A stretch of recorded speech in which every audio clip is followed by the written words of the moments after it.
어제에 비해서는 그렇게 겹치는 종목들이 조금 덜하다라는 모습도 좀 보이고요. 근데 네. 특징 있는 종목들이 좀 몇 개가 있다라는 모습이 보이는데 되게 특징을 어떻게 보셨나요? 그냥 지난주도 똑같은 말씀을 드렸었는데 네. 코로나에 의한 시장, 코로나에 의한 종목 그러네요. 그렇게 되는 네. 것 같아요. 어저께는 아무래도 삼성전자, 하이닉스 중심의 강세가 있다 보니까 그쪽으로 아마 픽이 상당히 좀 많이 됐을 거라 생각이 들고 네, 그렇습니다. 오늘 같은 경우도 삼성전자, 하이닉스가 좀 쉬어가다 보니까 또 다른 수혜주들, 그러니까 지금 S오일이 보이는데 S오일 같은 종목들도 지금 코로나가 이제 거치게 되면은 경기 회복 수혜주를 부각이 되고 있기 때문에 경기 회복에 대한 기대감이 있는 종목들이 전반적으로 많이 포진됐다라는 것들이 일단 특징이라 볼 수 있을까요? 근데 어쨌든 분모는 코로나.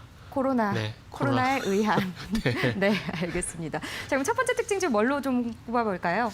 오늘은 종목들을 지극히 주관적으로 제가 픽을 했어요. 원래는 네, 저이 사사 방송사에 제일 많이 꼽힌 종목들을 많이 선정을 하는데 네네. 일단 삼성중공업을 일단 선정을 했습니다. 이거 이데일리, 한국경제, 매일경제 선정이 됐는데 근데 삼성중공업이라고 하던 내용은 S오일이라든지 그리고 한국전력, 삼성중공업은 똑같은 내용이라 봐야 돼요. 동국제약도 마찬가지로 똑같은 내용이라 봐야 될 것 같아요. 결국 그러게요. 네.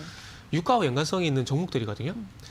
일단 삼성중공업이라는 얘기를 먼저 말씀 좀 드리자면은 일단 잘 아시다시피 어제 2조 8천억 정도의 수주를 받았잖아요. 그래서 잭팟이 터졌다는 기사가 그렇죠. 계속 올라오더라고요. 소위 말하는 대박이 터졌다는 네. 얘기를 하고 있는데 이게 작년 매출 기준 38%, 40% 정도라고 좀 보고 있습니다. 근데 표면적으로 나오는 기사는 수주를 많이 받았구나, 좋구나라고 좀 해석을 할 수가 있거든요. 네. 근데 실제로 내용을 뜯어보게 되면 더 좋은 내용들도 있습니다. 그래서 예전에 수주를 받았을 때와는 조금 다른 반응이 저는 나오고 있다는 생각을 하고 있는데 그게 두 번째라고 보시면 돼요. 척당 3억 달러 정도 받게 되면서 수익성에 대한 부분이 상당히 좋아졌어요. 근데 제가 이 말씀을 드리면 이게 뭔 뜬금없는 얘기냐 할 수가 있는데 예전에 그러니까 작년까지만 하더라도 네. 조선업체들이 수주를 받게 되면은 2억 달러 이하였어요. 2억 달러 이하였기 때문에 마진이 거의 남지가 않았어요. 왜냐하면은 한쪽 수주를 받게 되면은 들어가는 비용이 한 2억 달러가 돼요. 그런데 그 2억 달러에서 1,000만 불 정도는 프랑스 GTD사에 로얄티를 줘야 돼요. 네. 화물창 로얄티를 줘야 돼요. 그러니까 LNG선을 보시면은 그 배 선체에 보시면은 동그란 공 같은 모양의 선도 있고 그리고 그 말고 좀 길게 된 직사각형 모양이 있거든요. 예. 근데 동그란 모양이 모수형이라 그러는데 그 모수형 같은 경우는 비싸고요. 비용이 많이 네, 드는군요. 단가도 비싸고 그리고 LNG를 저장할 수 있는 공간도 작아요. 그렇다 보니까 이 모수형 말고 직사각형의 멤브레인형을 많이 채택을 하는데 네. 그 멤브레인을 만들 수 있는 나라가 우리나라밖에 없습니다. 근데 그거를 2019년도 초반에 중국이 시도를 했었다가 호주 바다에서 서버렸어요. 이게 LNG선이 터지면 이제 수소폭탄급의 어마어마한 폭발력이 있거든요. 그렇죠. 그래서 상당히 무서워요. 그래서 호주에서 그런 사고가 발생이 되게 되면서 중국 수주가 다 끊겨버렸어요. 그래서 그 수주가 우리나라 반사이기 위해서 온 건데 네. 이 멤브레인 방식의 화물창 기술이 조금 전에 말씀드린 프랑스 GTD사예요. 가지고 기술 갖고 있기 때문에 로열티를 줘야 되거든요. 그래서 작년까지 보면은 대우조선양도 그렇고 삼성중공업도 그렇고 수주를 받게 되면은 1조 8천억 달러, 1조 9천억 달러. 그러니까 마진이 안 남는 거죠. 그러니까 그러니까 표면적으로 수주는 받고 있지만은 마진이 안 남는 거예요. 그러다 보니까 돈이 안 되는 거죠. 그러다 보니까 2019년 같은 경우 수주를 받더라도 주가가 많이 못 갔던 거고. 근데 이번 수주 같은 경우는 서두에 말씀드렸듯이 척당 3억 달러. 그러니까 1억 달러가 남는 거예요. 이제는 수익성이 된 거예요. 1억 달러가 남는 거예요. 1,200억이 남는 거예요. 지금 환율 기준 1,100억이 남는 거죠. 그러니까 실질적으로 돈 버는 수주가 이제 시작이 됐다라는 그런 반가운 소식 때문에 제가 보기에는 주가 급반등하는 것 같고 앞으로도 아마 이런 수주가 많이 나올 것 같습니다. 실적으로 지금 북극해 프로젝트 같은 경우에는 작년에 이미 받았을 때 수주가 올해 밀렸거든요.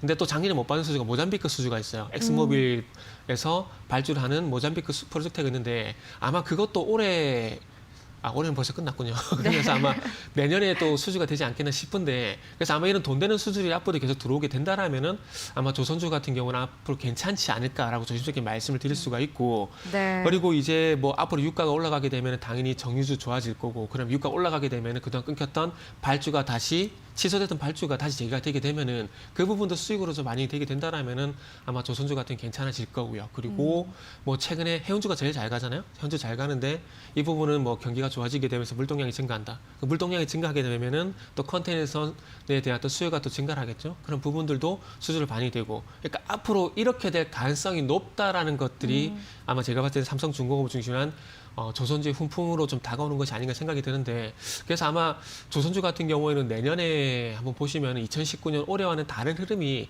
나오지 않을까. 그러니까 수익성 측면에서 네. 좀 나오지 않을까 그런 생각이 좀 드네요. 알겠습니다. 그러니까 돈 버는 수주가 시작됐고 추가적인 발주도 좀 기대해 볼 수 있고 여러모로 좀 상황들이 잘 받쳐주고 있다. 네네. 이렇게 말씀을 좀 정리해 볼 수 있을 것 같습니다. 자, 그럼 두 번째 특징주 또 확인을 해볼까요? 어떤 종목인가요? 두 번째는 이제 한국경제에서 픽을 한 건데요. 롯데케미칼. 롯데케미칼. 오늘 S-오일이 상당히 주가가 잘 가요. 뭐 7% 넘게 급등하고 있거든요. 그렇더라고요. 예.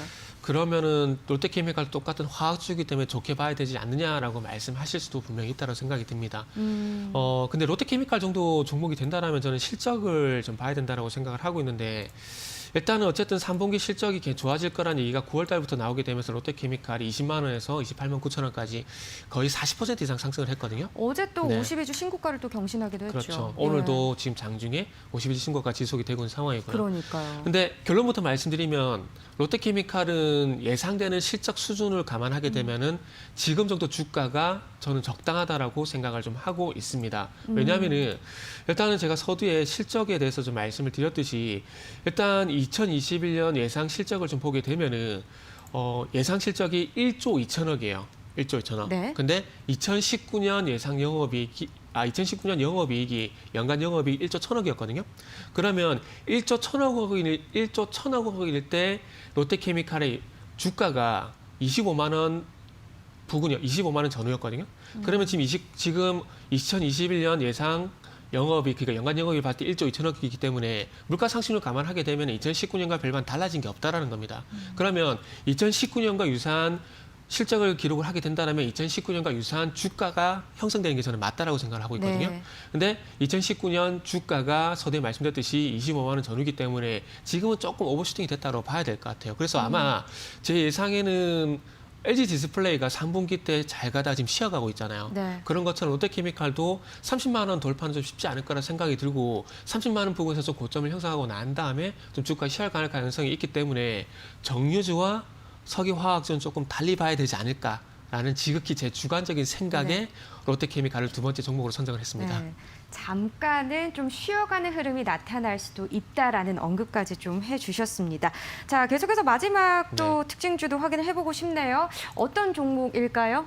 네, 마지막은 SK케미칼이라는 종목인데요. 케미칼 쪽을 또 많이 뽑아오셨네요. 그렇죠. 이쪽은 석유화학 케미칼, 이쪽은 네. 바이오 케미칼 그러게요. 네. 쪽인데 일단은 아시다시피 아스트라제네카 임상 3상 중간 결과 발표가 있었잖아요. 그렇죠. 그래서 그것 때문에 아마 SK케미칼, 진매트릭스, 앞으로 유나이티드 제약 이런 정도 좀 부각이 될 것 같은데 지난주에 이제는 백신 개발보다는 이제는 보관이란지 유통, 공급 쪽으로 봐야 된다고 좀 말씀을 드렸어요. 근데 그쪽으로 봤을 때 아마 SK 그룹주가 이제 확실하게 좀 자리를 잡지 않을까라는 좀 생각을 해봤거든요.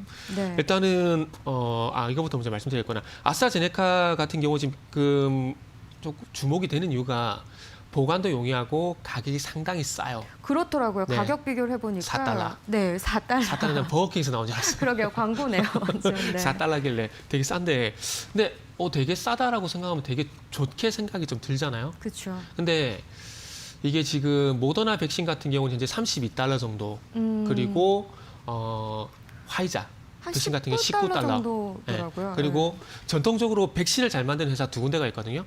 사노피, GSK, 프랑스하고 영국 회사예요. 예. 근데 이 회사 같은 경우 지금 백신 개발을 하고 있는데 이 회사들 같은 경우는 21달러거든요. 지금 독감 백신이 한 2만 원, 사과 독감 백신이 2만 원 정도 전후를 해요.